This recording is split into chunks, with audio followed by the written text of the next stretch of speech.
உனக்கு நான் முன்னாடி ஒரு கிஃப்ட் கொடுத்தேன், ஞாபகம் இருக்கா? ஆ அன்னைக்கு அது கூட இன்னொரு கிஃப்டும் இருந்துச்சு.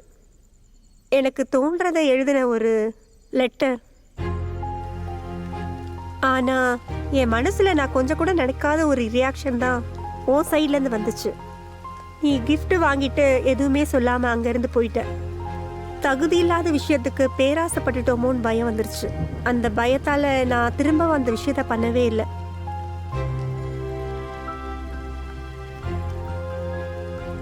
என்னோட விஷயத்த அன்னைக்கு புரிஞ்சுட்டு தான் நீ இன்னைக்கு என்கிட்ட பேசினது பழகுனது அதை பத்தி எனக்கு தெரியாது. அனு, நீ எதுக்காக ஆசைப்பட்ட? அபி, அது வந்து சீக்கிரமா சொல்லு.